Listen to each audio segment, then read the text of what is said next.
Bismillahirrahmanirrahim. Assalamualaikum warahmatullahi wabarakatuh. Alhamdulillahirrahmanirrahim. Wassalatu wassalamu ala asyrofil mursalin wa ala alihi washabihi ajmain. Yang sama-sama saya hormati dan hormati Bapak Ibu guru SMK Jakarta dan juga mahasiswa PPL dan serta CGP Angkatan 11 yang kita lakukan serinya Ibu Yuniawati. Pertama-tama puji syukur karena kita panjatkan kepada Allah Subhanahu wa Ta'ala yang telah memberikan nikmat dan serta temannya sehingga kita bisa berkumpul di acara diseminasi budaya positif. Untuk mempersingkat waktu, mari kita buka kegiatan hari ini yang bacaan bersama bersama. Bismillahirrahmanirrahim. Untuk selanjutnya sambutan akan disampaikan oleh Ibu Sonkandulia Tisnanduri. Pada beliau waktu dan mengucapkan persilakan.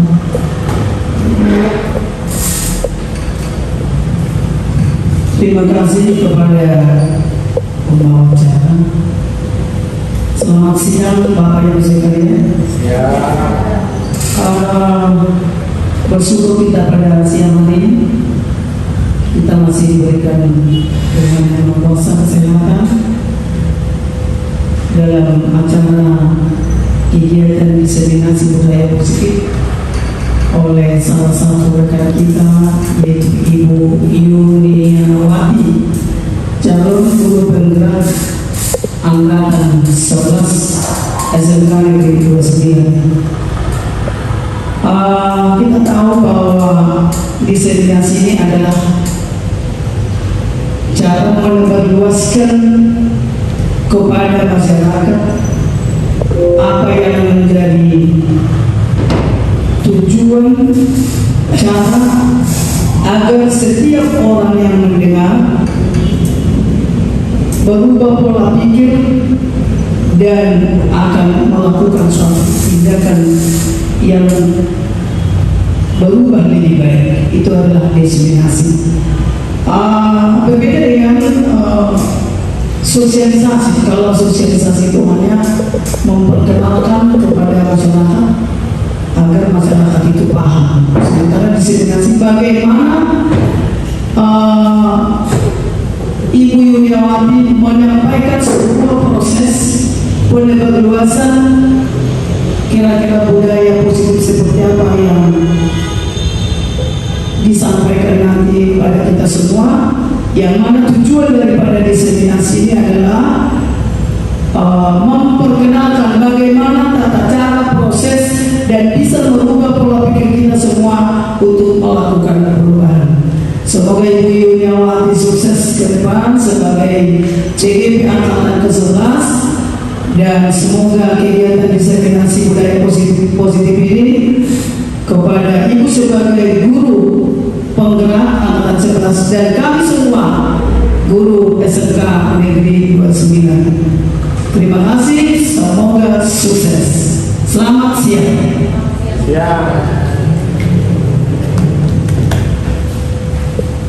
Terima kasih atas sambutannya. Untuk acara selanjutnya itu acara ini yang akan disampaikan atau dibawakan oleh Ibu Yuniawati dalam kegiatan diseminasi budaya positif. Kepada Ibu Yuniawati untuk mendapatkan persilakan. Bismillahirrahmanirrahim. Assalamualaikum warahmatullahi wabarakatuh. Yang terhormat Bapak Ibu Guru, syukur alhamdulillah saya ucapkan terima kasih atas kehadirannya sudah menyempatkan dan meluangkan waktunya untuk hadir dalam diseminasi budaya positif. Di sini saya hanya sekedar sharing dan mengajak Bapak Ibu untuk berkolaborasi.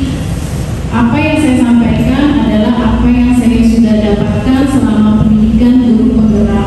Mudah-mudahan nantinya bermanfaat untuk sekolah, untuk Bapak Ibu semua yang nantinya bisa meningkatkan kualitas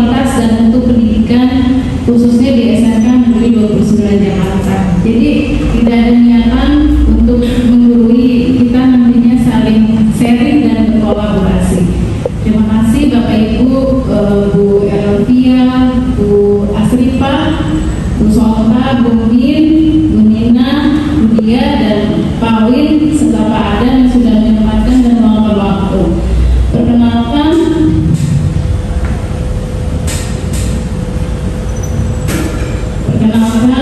selama 3 bulan saya belajar bersama Ibu Mulyati, fasilitator dari Kalimantan, yang mana beliau adalah seorang pengawas sekolah di Kalimantan. Yang kedua adalah Bu Ken Hayati Dwi Rahmini, pengajar praktik angkatan 11, kebetulan termasuk kepala sekolah yang baru diangkat kemarin belum lama. Dan saya adalah Yuniwati, calon guru berat angkatan 11. Sebelumnya izin pantun ya Bapak Ibu biar tambah semangat. Siap. Buah tomat di sayat-sayat, bijinya banyak dimakan hangat. Mari belajar sepanjang hayat, kita guru-guru hebat yang selalu bersemangat.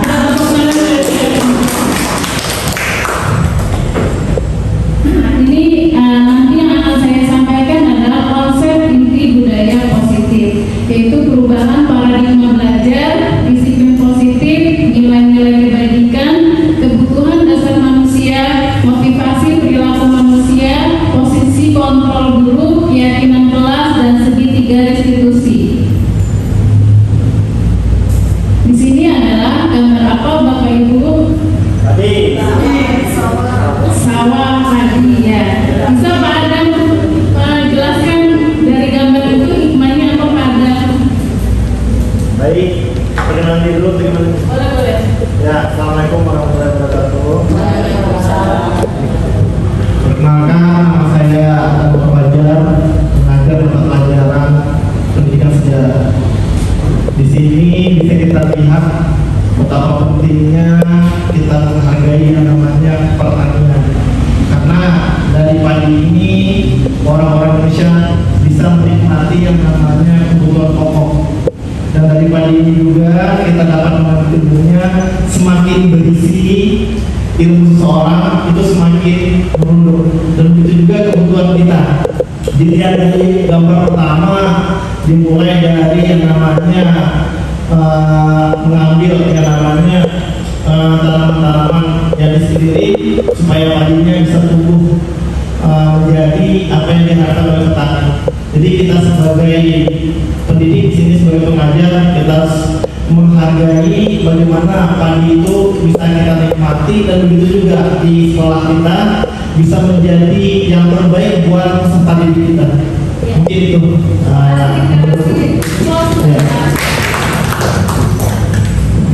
Jadi Bapak Ibu, di sini gambar padi itu menurut filosofi pendidikan Ki Hajar Dewantara, yang kalau kita dengarkan cuma Dr. Handayani, padahal maknanya itu beliau banyak memberikan konsep. Yang pertama adalah pendidikan sebagai tempat penyemaian benih. Ya, jadi seperti sawah ini adalah sekolah kita. Ya, padi itu benih-benihnya itu adalah anak didik kita. Nah, guru itu adalah petaninya. Ya, yang mana tugas guru adalah menuntun, membimbing, memfasilitasi agar padi-padi tersebut tumbuh subur seperti yang tadi di depan ini ya.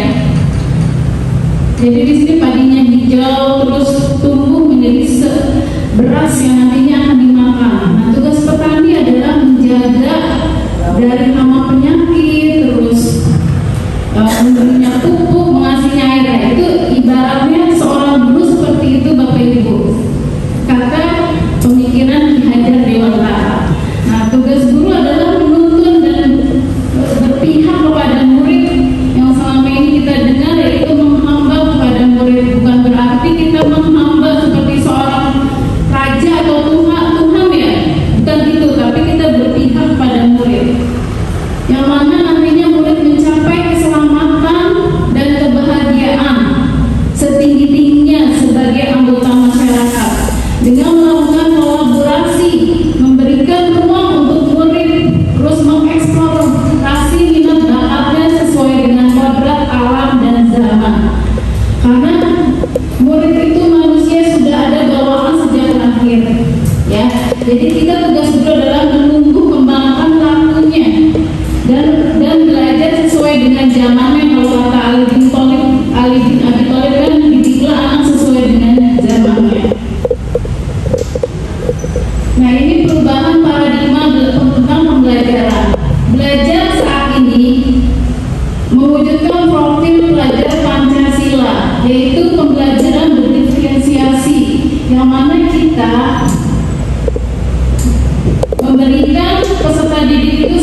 sesuai teori psikologi modern, yang mana profil pelajar Pancasila itu beriman, bertakwa kepada Tuhan Yang Maha Esa, berakhlak mulia, berkebenekaan global, bergotong royong, kreatif, benar, kritis, dan mandiri. Nah ini Bapak Ibu coba tolong Bapak Ibu tangan ya. Nah di situ Bapak Ibu bayangkan bahwa di dalam genggaman kita itu adalah tangan-tangan kita, apa benda-benda berharga. Nah ada orang yang ingin memaksa gitu atau merayu. Nah apa yang Bapak Ibu lakukan itu barang berharga. Bapak Ibu bayangkan itu barang-barang berharga. Nah kira-kira apa Bu Min? Semakin menggenggam, Semakin digenggam. kita semakin kuat. Oke,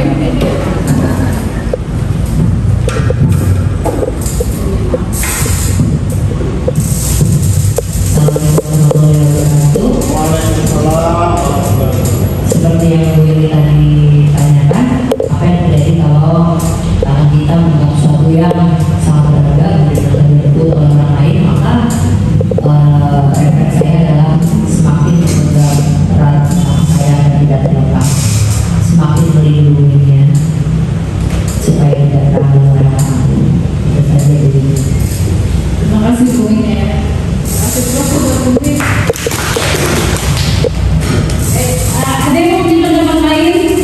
Walaupun dirayu, dipaksa, itulah sama seperti anak didik kita Bapak Ibu. Jadi anak didik kita bukan seperti yang metode pengajaran yang sebenarnya harus kita paksa, harus kita dukung. Walaupun kita rayu, itu mereka juga nggak akan berubah kalau bukan dari kesadaran diri mereka sendiri. Seperti tadi tangan kita, ya, tangan kita paksa untuk membukanya karena di dalam ada barang-barang berharga, kita pun nggak mau membuka ya, kita tetap mempertahankan. Begitu juga dengan murid, dia punya kebutuhan dasar. Kenapa anak nggak nurut? Mungkin ada kebutuhan dasarnya yang tidak terpenuhi. Nah ini adalah apa tentang teori kontrol menurut William. Nah di sini ada miskonsep bahwa ilusi guru mengontrol murid. Diperbaiki teori ini bahwa penguatan positif, efektif dan bermanfaat. Ya misalnya dengan kasih imbalan, dikasih penghargaan sekali nurut, misalnya ayo lah besok ibu hari ini kamu belajar, kalau dapat nilai bagus nanti dikasih bonus misalnya apa ya, misalnya nilai nanti 2 kali berikutnya dia juga berpenurunan gitu. Yang kedua kalinya mungkin orang yang sudah terpenuhi jadi dia bosan. Terus yang ketiga kritik membuat orang merasa bersalah. Ini mungkin sering kita lakukan juga menghukum anak. Nah ini di perubahan paradigma, miskonsep. Terus yang kedua orang dewasa memiliki hak untuk mereka. Jadi kita sendirilah yang memegang kontrol. Jadi Bapak Ibu sepakat ya bahwa kita sendirilah yang memegang kontrol atas diri kita sendiri.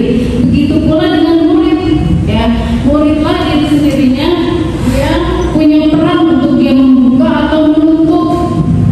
Nah begitu pula dengan diri kita. Nah ini adalah perubahan paradigma respon teori kontrol. Menurut Bapak Ibu arti disiplin itu apa? Boleh Bu Nina?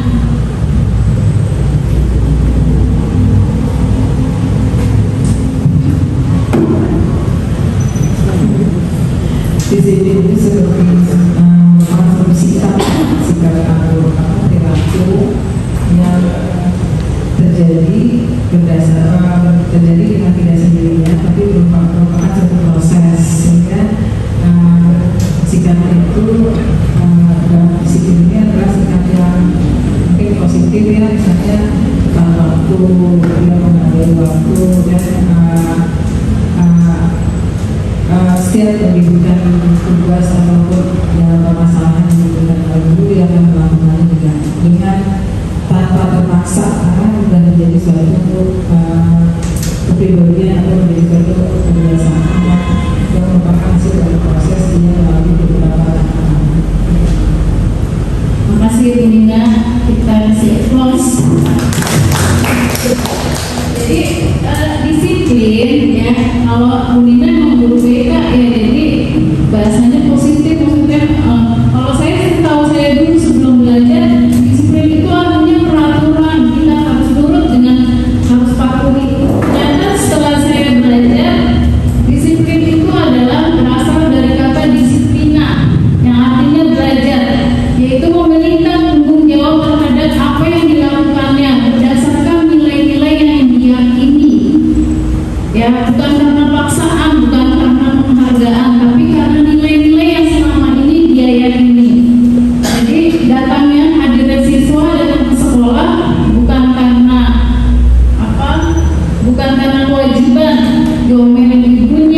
kita ikut pelatihan nih, misalnya sebagai seorang guru misalnya, itu misalnya karena takut diomelin sama kepala sekolah, itu jatuhnya karena tidak nyamanan atau hukuman. Yang kedua, misalnya ini mendapatkan penghargaan, misalnya seorang murid melakukan belajar karena pengen dapat hadiah dari orang tuanya. Terus yang ketiga adalah ini yang bagus, sudah muncul motivasi dari diri sendiri, yaitu intrinsik, karena meyakini nilai-nilai yang diyakini. Nah, ini adalah posisi kontrol seorang guru. Yang pertama adalah menghukum, yang kedua adalah membuat rasa bersalah, yang ketiga adalah teman, yang keempat adalah pemantau, yang kelima adalah manajer. Kita lihat video dulu ya Bapak Ibu.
Saya Apa coba?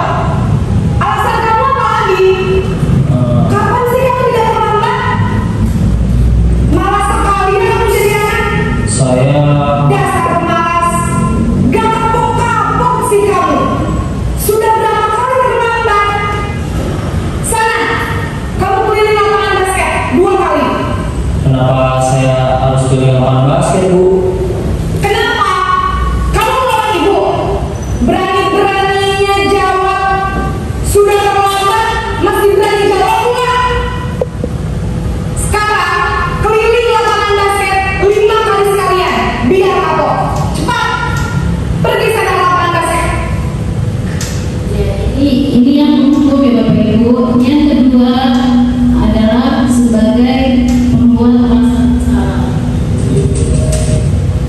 Nanti kita lihat bedanya apa dari penanganan kasus ini.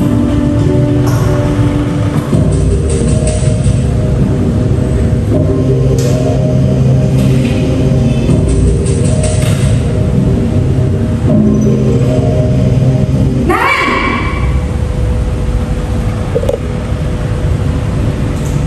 Selamat pagi, Bu.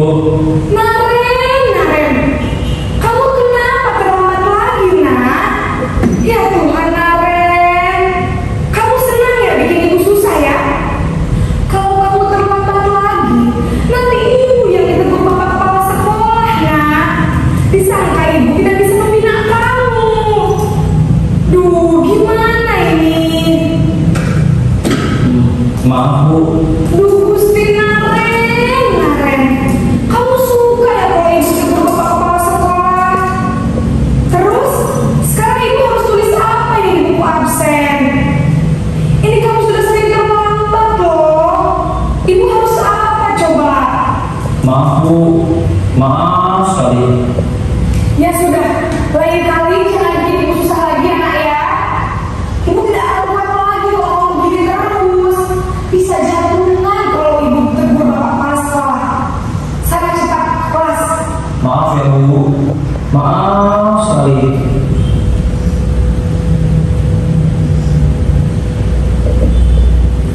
Ini yang ketiga sebagai teman. Jadi kita nanti bisa lihat perbedaannya dari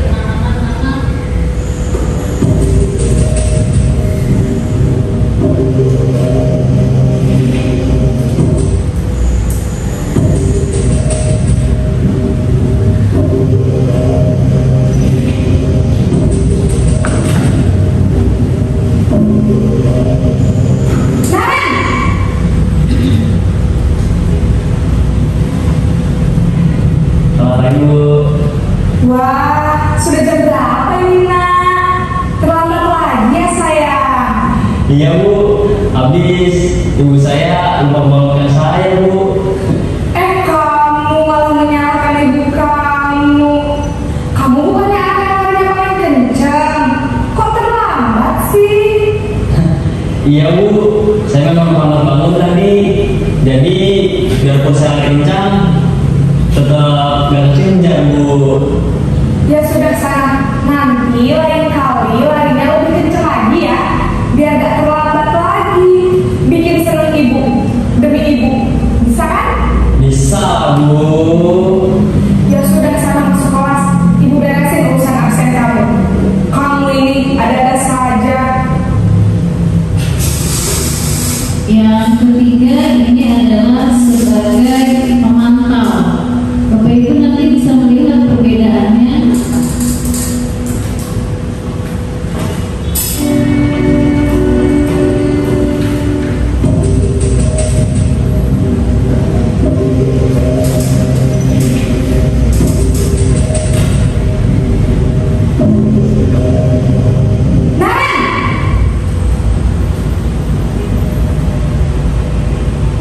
Selamat pagi Bu. Naren, apa peraturan sekolah kita tentang jam berapa kita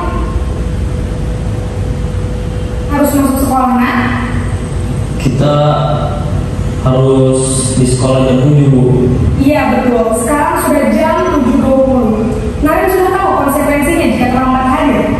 Paham Bu, saya harus tinggal kelas pas jam istirahat selama 20 menit. Iya benar, konsekuensinya demikian. Jadi nanti jam 9.30 pas istirahat, kamu harus tinggal di kelas, kerjakan tugas tambahan untuk ketertinggalan kamu, ya? Baik Bu.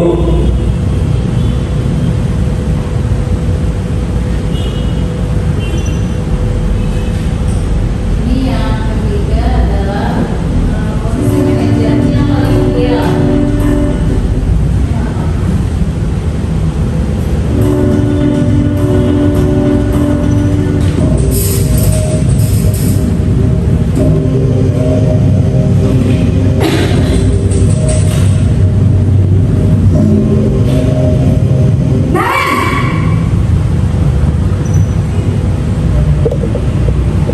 Selamat pagi Bu. Selamat pagi Naren. Maaf Bu, saya terlambat. Iya, sekolah masuknya jam 7, sekarang sudah jam 7.20. Jadi sekarang bagaimana ini Naren? Maaf Bu, saya lupa setel alarm saya semalam. Baiklah, menurut kamu, keyakinan sekolah yang mana yang perlu kamu tingkatkan? Menghargai diri sendiri dan orang lain mungkin ya Bu. Setuju. Jadi, apakah Naren meyakini prinsip saling menghormati tersebut? Iya Bu, saya meyakininya. Apakah Naren bersedia memperbaiki masalah keterlambatan ini? Bersedia Bu. Bagaimana kamu akan perbaiki masalah keterlambatan ini? Saya akan coba untuk tidak lupa menyetel alarm saya Bu. Baik, kalau Naren lupa menyetel alarm di rumah, ada orang yang kira-kira bisa bantu mengingatkan tidak? Ada Bu, kakak saya, Kak Emma. Ada lagi selain Kak Emma? Selain Kak Emma, ada ibu saya. Baik, jadi yang mengingatkan Naren adalah Kak Emma dan ibu kamu ya? Kira-kira akan mulai setel alarm kapan Naren? Setelah pulang sekolah, akan segera saya lakukan. Baik,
menurut saya itu kurang efektif karena kita tuh pertama tidak mengetahui alasan apa siswa itu terlambat dan tidak memberikan solusi kepada peserta didik tersebut,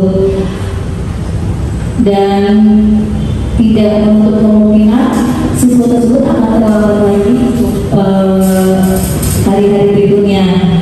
Jadi berlalu-lalu dengan yang terakhir. Terima kasih Bu Asrifa.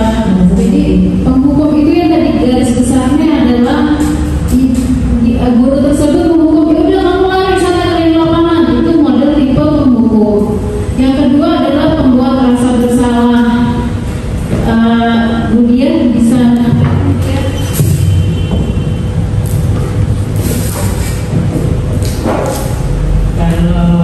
menurut saya membuat rasa bersalah, mungkin siswa pada saat itu merasa bersalah, tapi itu juga menurut saya tidak efektif karena siswanya tidak menyadari apa kesalahannya yang sebenarnya. Cuma dia merasa pada saat itu kalau gurunya kan membuat dia bersalah terhadap yang memberi rasa bersalah itu, jadi pada saat itu aja dia mungkin merasa bersalah, tapi dari yang berikutnya mungkin terulang lagi. Terima kasih. Dari pembuat rasa bersalah itu tadi kata-kata guru tersebut adalah yang kita garis bawahi. Kamu gak nurut sama ibu, nanti ibu dimarahi oleh kepala sekolah, ibu dibilang gak bisa ngebina kamu, gitu omongan ibu guru tersebut. Yang ketiga adalah sebagai teman, ini udah mulai baikkan lagi nih. Kalau yang pertama tadi kayak ibu tiri, yang kedua ya beda dikit, yang ketiga sebagai teman. Mungkin Bu Sonta bisa menyampaikan sebagai teman. Baik, sebagai teman, jadi di sini sebetulnya kita juga sudah menghadapi hal yang sama seperti cerita ini. Ya, ada kalanya kita sebagai pendukung, pembuat rasa bersalah, teman, pemantau, manajer. Nah, ketika si manajer terlambat, ya agar efektif sebetulnya kita mendekati dia, jangan kita bikin jarak antara guru dengan siswa, sehingga tapi dalam hal ini juga si guru sebagai teman juga harus mampu memberikan penjelasan kepada siswa tadi, ya karena kan kalau sebagai teman menganggap bahwa segala sesuatunya siswa tersebut merasa sendiri dan tidak akan berubah dirinya, gitu. Jadi guru tadi menganggap apabila misalnya siswa seperti kasihan itu, kita harus bisa memposisikan, memberikan saran kepadanya hal-hal yang positif, gitu ya. Jadi tidak selalu menyalahkan, agar si yang diharapkan dari kegiatan ini berubah dan gitu ya. Jadi itu seperti itu, tidak ada macam-macam dengan senang yang terlambat tadi, tetap harus bisa memposisikan diri, memberikan saran arahan yang positif agar dia bisa berubah dirinya, tidak dengan baik. Demikian yang bisa saya sampaikan. Terima kasih. Terima kasih Bu Sonta.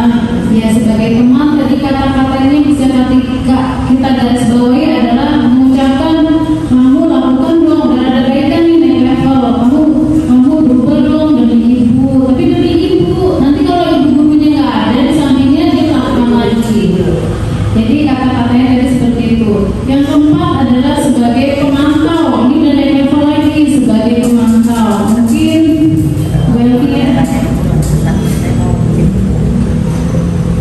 ya di posisi yang keempat ini sudah jauh lebih baik sebenarnya daripada yang sebelumnya. Cuma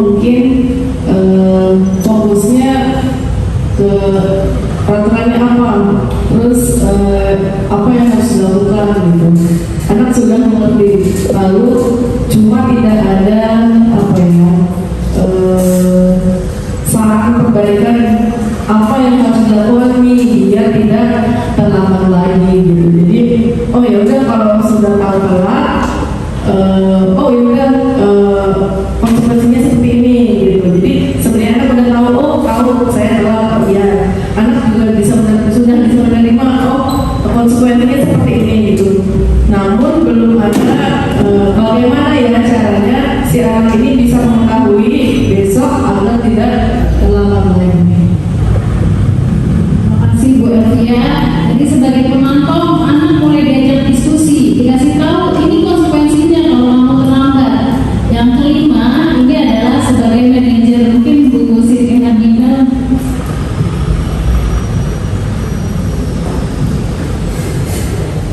Ya mungkin ini yang menurut saya sih yang mungkin lebih baik dari yang sebelumnya ya, karena di situ juga banyak diskusi anaknya, terus diajak untuk mengerti permasalahannya, terus juga diajak apa namanya, kalau kamu melakukan ini apa sih dampaknya dan sebagainya, itu mungkin lebih baik seperti itu. Tapi kadang-kadang kita juga memang perlu juga yang melakukan ini semua, cuma di saat-saat ada hal baru aja gitu kan. Karena ya namanya siswa kita memang perlu untuk dilakukan posisi kontrol seperti ini semuanya. Tapi apa yang lebih baik itu yang sisi manajer itu tadi. Terima kasih Bapak Ibu semua. Terima kasih Bu Nina. Nah, sebagai manajer ini menggunakan, mungkin kalau guru BK sering melakukannya ya. Kalau saya sendiri juga baru tahu. Jadi menyelesaikan masalah sebagai manajer itu menggunakan segitiga restitusi, yaitu yang mana guru berperan sebagai manajer menggunakan segitiga restitusi. Yang pertama adalah menstabilkan identitas. Kita turunin dulu tuh, kita melindungi dulu. Terus yang kedua adalah validasi tindakan yang salah.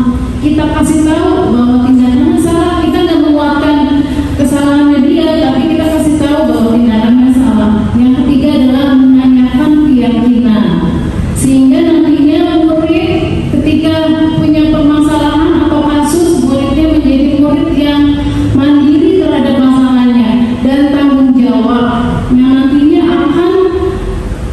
akan berubah dengan nilai-nilai yang diyakininya, bukan karena hukuman, bukan karena penghargaan, tapi karena nilai-nilai yang diyakininya. Nah, ini adalah contoh penerapan kasus 5 posisi kontrol guru. Misalnya siswa tidak memakai atribut lengkap pada saat upacara bendera. Kalau sebagai penghukum, hormat sama bendera selama 1 jam gitu, kata-katanya ngomelnya gitu. Yang membuat rasa bersalah, berapa kali ibu harus memberitahu kamu, nanti ibu bisa dimarahi bapak kepala sekolah kalau kamu nggak nurut. Yang ketiga, sebagai teman lebih halus, ayo dong ikutin aturan sekolah, tolong bantu ibu sekali nih ya, lain kali jangan sampai berbuat seperti ini lagi. Kalau sebagai pemantau, kamu sudah melanggar peraturan sekolah, kamu tahu kan konsekuensinya, kamu beli lagi di koperasi.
keluarga. Nah, tugas kita sebagai guru di sekolah adalah tadi sebagai petani tadi menuntun anak tersebut ya agar mereka itu melakukan sesuatu itu karena nilai-nilai yang diyakini, bukan karena paksaan tadi.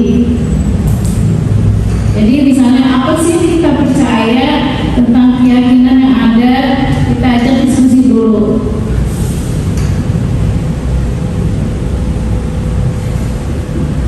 Nah, ini adalah membuat keyakinan kelas atau sekolah. Ya, dalam hal ini guru berperan untuk mewujudkan terbentuknya keyakinan. Yang saya pelajari di pendidikan guru penggerak bahwa keyakinan atau keyakinan kelas atau keyakinan sekolah itu atau peraturan yang disebut peraturan itu harus melibatkan anak-anak semua. Jadi meminta pendapat, membuka ruang diskusi. Ada orang tua, ada siswa, ada guru. Di situ kita ajak anak untuk diskusi dan curah pendapat.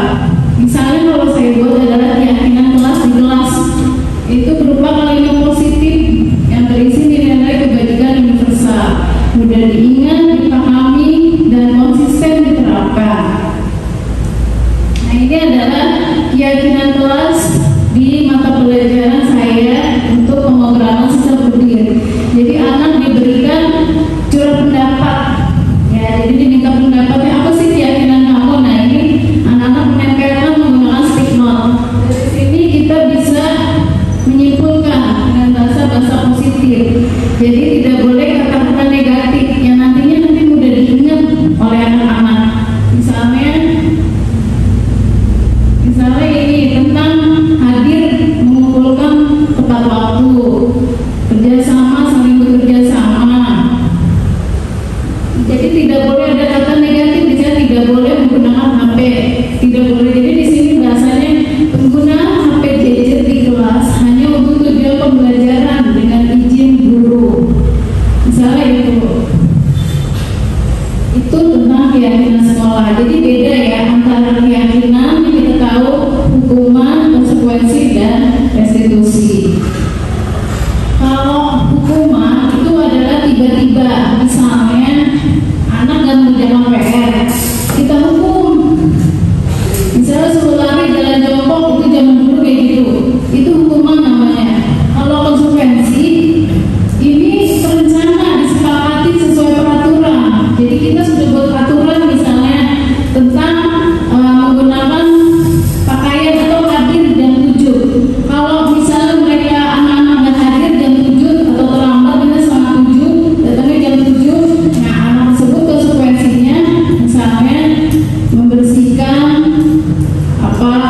lingkungan sekolah, misalnya itu namanya konsekuensi. Sedangkan kalau restitusi itu menciptakan kondisi murid dikasih ruang tadi seperti narem, memperbaiki kesalahan-kesalahannya.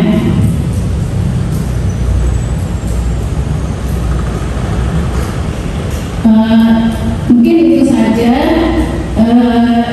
Ada sesi pertanyaan diskusi. Mungkin Bapak Ibu ada masukan atau gagasan yang ingin diutarakan untuk budaya positif. Silakan kepada Bapak Ibu.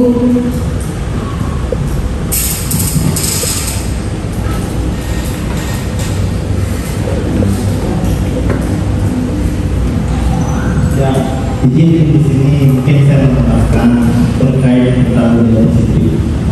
Di kelas 10 itu kan sudah dibagi, yang sekarang ya dibagi untuk yang namanya tim kebersihan. Tim kebersihan berupa tiket kelas. Jadi setiap mau pulang sekolah itu anak-anak disuruh piket dulu. Jadi piketnya itu memang ini bukan artinya kita menyuruh dalam hitungan, tidak, tetapi dalam rutinitas. Artinya di sini anak-anak yang tidak tiket dibikin yang namanya keputusan bersama, yang tidak melakukan piket tidak disuruh untuk berikan hukuman, tidak, tetapi hanya diminta kebersamaan untuk membersihkan bengkel, membersihkan masjid. Dan setiap setelah pulang sekolah yang sepertinya dengan anak-anak di kelas yang kelas 10 saya suruh itu laporan fotonya Jadi kita terbukti. Itu mungkin salah satu contohnya. Terima kasih Pak Adam. Ya, tadi Pak Adam memberikan contoh tentang keyakinan kelas. Baik, saya sedikit masih satu seri ya. Kebetulan ini sudah saya lulus laksanakan ini. Jadi di dalam pemberian hukuman kita harus hati-hati memang sekarang. Tadi ada saya lihat di majelis posisi kita sebagai guru, ada yang menonjolkan hukumannya atau peraturannya oleh sekolah kita berjalan. Ada yang menunjukkan ayo dong sebagai teman tadi kan. Terus ada yang sudah merasa bersalah, gimana nanti itu? Saya sebagai wali kelas rasanya nanti kayak gak mengurusin kamu, anak saya tidak mulu. Nah itu dari sebagai selesai ya. Terus si monitor itu saya peraturan manajer. Nah terakhir saya yang lebih idealnya kan di sini mau mengajak siswa tersebut mengingat kira-kira apa kesepakatan kelas atau keyakinan kelas. Jadi ketika si wali kelas ditunjuk sebagai wali kelas, jangan kita anggap wali kelas ini tugasnya ringan. Jadi segala sesuatunya harus kita bikin aturan, sama seperti sekolah SMK Negeri 29 punya aturan. Nah ketika ada guru misalnya melanggar aturan tersebut, sudah ada dasar hukumnya. Begitu juga kita di kelas. Ada kalanya nanti orang tua tidak terima hukuman kita, karena saya mengalami ada anak tidak setuju, seminggu saya hukum karena tidak piket. Artinya dia melapor ke orang tuanya. Tapi kalau kita sudah susun apa namanya dari keyakinan kelas, kesepakatan kelas, itu kita tunjukkan kepada orang tuanya, tidak akan menang. Jadi kita harus memasang strategi juga. Walaupun ini hanya kelas yang terlibat dengan wali kelasnya, tapi ketika mereka mengalami benturan misalnya, dia langsung pergi tidak melaksanakan tugasnya, lalu musotan hukum ketika saya wali kelas. Ketika orang tuanya komplain ke saya sudah kuat, dan itu harus ditandatangani oleh seluruh kelas seperti berita acara kira-kira itu. Jadi sangat baik sekali materi ibu ini tentang budaya positif ini, karena kita sudah berhadapan dengan siswa dan kita beda-beda cara menghukumnya. Nah ketika kita sebagai manajer lakukan dari pertama rapat kecil di kelas, yang kedua buat tanda tangan anak-anak tersebut, yang ketiga kalau perlu ditempel jenis-jenis kesepakatan kelas itu. Contoh tidak piket 3 hari menggantikannya 1. Setiap hari harus berdua sebelum belajar. Itu jenis-jenis kesepakatan. Setiap hari memakai baju seragam. Jadi ketika mereka melakukan pelanggaran yang kita sudah tetapkan, kita tidak perlu lama lagi. Ayo baca sih. Nomor berapa yang melanggar?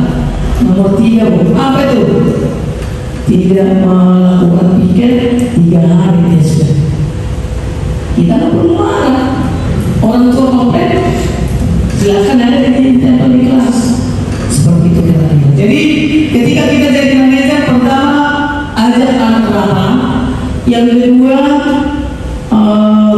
tanda tangan, yang ketiga tempelkan kesepakatan itu di dalam kelas. Jadi ketika mereka melanggar, suruh baca. Gak usah lagi kita buka-buka kita. Apa kalau anak tidak membersihkan kelas? 3 hari kita lagi menjelaskan, tak perlu baca aja. Untuk 3 hari ya sudah laksana. Karena kadang orang tua, kadang menurut kita itu hal yang sepele, tapi orang tua yang mau marah kita. Bu, masa anak saya seminggu disuruh? Nah itu udah kesepakatan kelas, dan itu ditandatangani. Nah orang tua bakal lagi. memang semangat kelas itu sangat bagus, diundang apa, jadi terlibat, bukan semata-mata satu pihak. Ada wali kelas yang ngomong, begini, mereka mungkin tidak setuju. Tapi ketika libatkan mereka mau membuat kesepakatan kelas, mereka membuat aturannya, mereka melakukannya, dan konsekuensinya juga mereka terima. Terima kasih, itu yang mungkin yang bisa saya berikan sebagai posisi manajer. Terima kasih. Masih Bu Sonta ada yang mau menambahkan lagi mungkin dari guru BK nih. Bu Nina, Bu Tia, atau Bu Asrifa? Mengenai budaya positif ya. Kalau tadi kan posisi guru itu, kalau kita sih di guru BK memang materi ini memang ininya kita ya, apa yang kita lakukan selama ini ya seperti itu gitu. Jadi kita memang selalu berusaha untuk memposisikan anak itu sesuai dengan kebutuhannya. Sebenarnya misalnya anak melakukan usaha, selama kita mau sebagai BK itu harus tahu dulu masih sebenarnya. Ada anak yang nggak pakai seragam, kenapa sampai dia nggak pakai seragam yang sesuai dengan aturan? Ternyata misalnya ternyata dia nggak punya uang untuk beli seragam itu. Itu dari situlah kita mencarikan solusi jalan keluarnya seperti apa. Jadi kadang-kadang kita selalu menjudge anak itu selalu salah gitu. Karena di balik kesalahan yang dibuat anak itu pasti ada sebabnya. Sebabnya apa itu yang akan kita urai. Kita urai dulu, nanti kalau kita bisa menentukan apa sih yang kita lakukan pada anak tersebut. Jadi kita kalau bisa sih ke anak itu jangan awalnya jangan negatif dulu gitu. Cuma harus cari dulu kenapa sampai dia melakukan itu. Karena justru setelah kita tahu masalahnya, kita yang merasa negatif. Kalau seandainya posisi kita ada di dia, berarti kita sanggup. Ternyata anak kita ini banyak yang dalam posisi yang nggak sehat gitu. Sehingga banyak perilaku yang dia tunjukkan sehingga perilakunya nggak bagus gitu. Nah itulah pentingnya kita memahami kebutuhan tadi yang disebut oleh Bu Yuni ya, kebutuhan siswa. Ternyata ada beberapa kebutuhan siswa yang mungkin belum terpenuhi oleh dia sehingga menimbulkan gejala-gejala atau perilaku yang kurang baik seperti itu.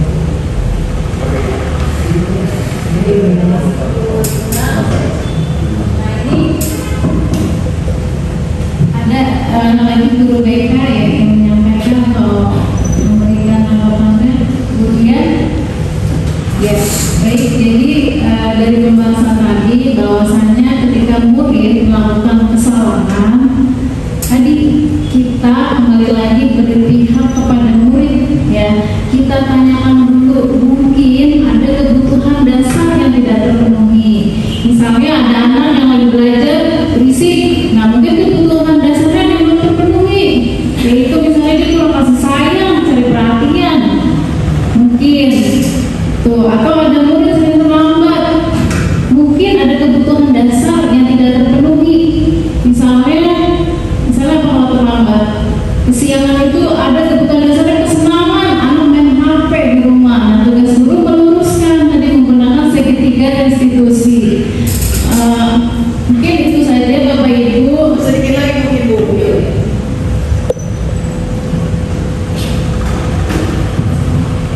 Jadi memang di dalam pemberian hukuman ini memang kalau bisa di mana-mana memang berlaku kita pakai. Nah kalau misalnya kita tidak tegakkan aturan dengan peraturan di sekolah kita, ada kalanya anak berprinsip begini, bangun cepat, nanti kamu terlambat kata ibunya. Nggak apa-apa, nggak pernah dimarahin, datang aja, masuk aja. Kenapa?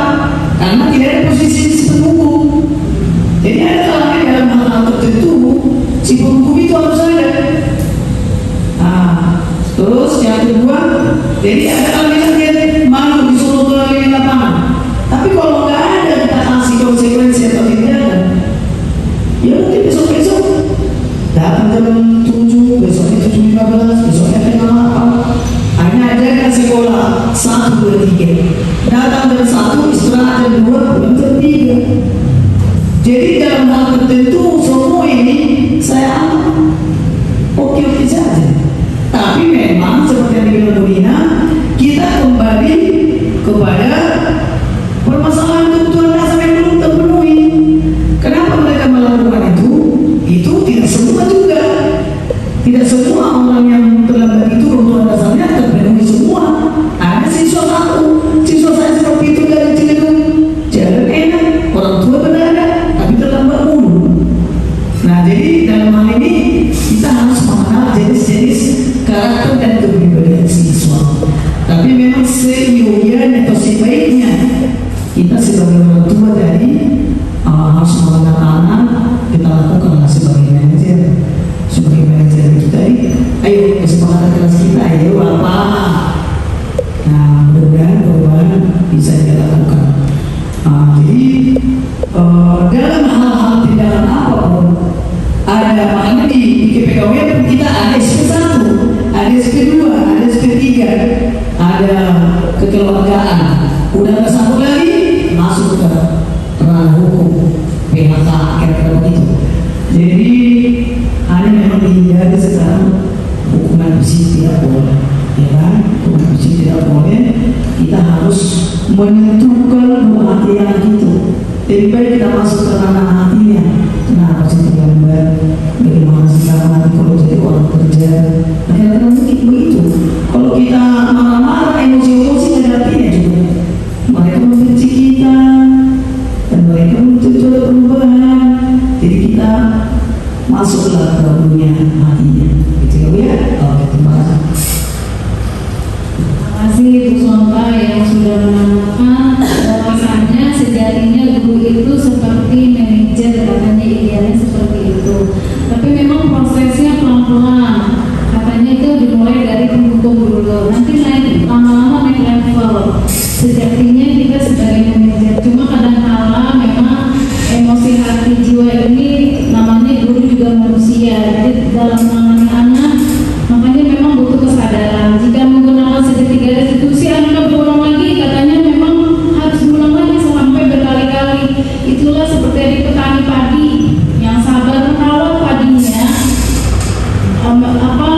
menjaganya dari hama lereng ya, jadi terus memberinya pupuk, merawatnya ya, sampai dia nanti menghasilkan tanaman padi.